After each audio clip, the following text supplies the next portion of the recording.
Today I'd like to talk just a little bit about tax cuts.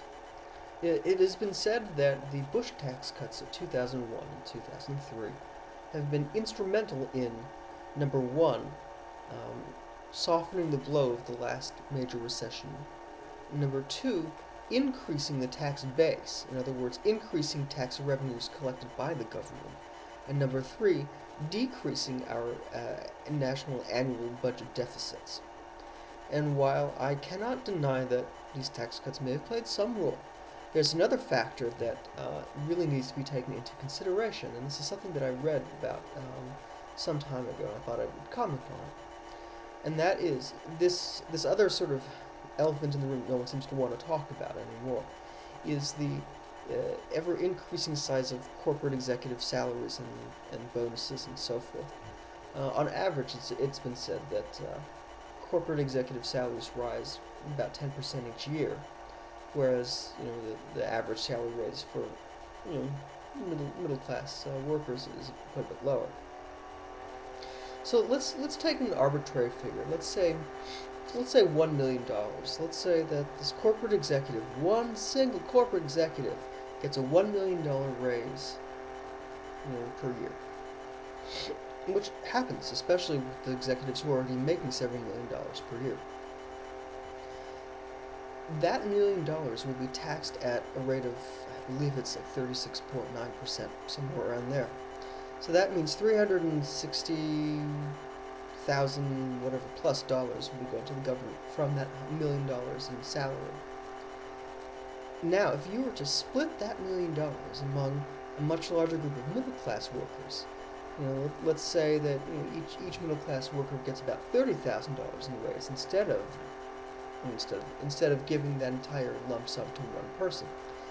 Each individual $30,000 piece or component is taxed at a much lower rate, 20%, 25%, somewhere around there, depending on how much the person's making beforehand. So, if you were to break up that $1 million into these little $30,000 pieces, the government is actually getting far less money in taxes from that income.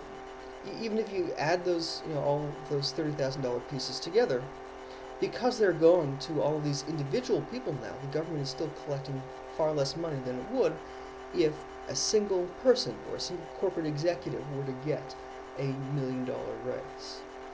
And as we've seen, these corporate executive salaries have spiraled out of control. The former Home Depot CEO left with an $80+ million settlement. The CEO of one of Blue Cross Blue Shield's subsidiaries increased by over $1 million one year. I think actually it was just last year. So part of the reason that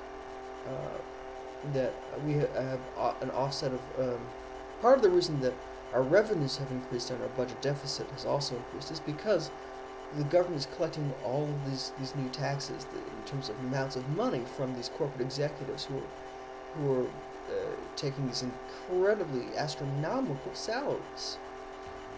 And I think that this issue seems to be underplayed by those who are such big proponents of the tax cuts.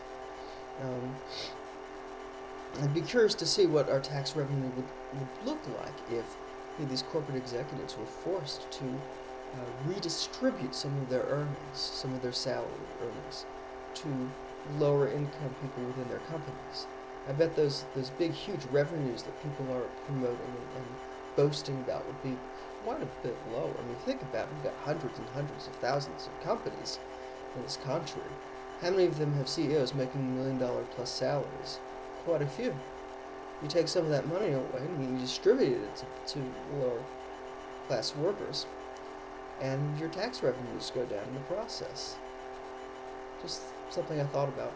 So, in summary, you give $1 million to one person, the government gets over $360,000 of it. If you give $1 million to, let's say, 30 people, the government's really only going to be getting, $200,000 to $250,000. So we're talking a difference of at least $110,000, depending on the numbers, of course, but somewhere around there. Multiply that by the I don't know, the hundreds or hundreds of thousands of corporate executives. It's not just the CEOs, it's also the high-paid executives. And you have a sizable amount of money in terms of tax revenue that the government's collecting that it would not otherwise be collecting if the gap between lower class workers' salaries and wages and the CEOs and the executives' salaries wasn't quite as large as it is today.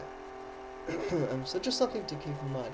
I do not believe that the tax cuts have been as beneficial to our tax base as certain key conservatives are opposed to that. Thank you for listening.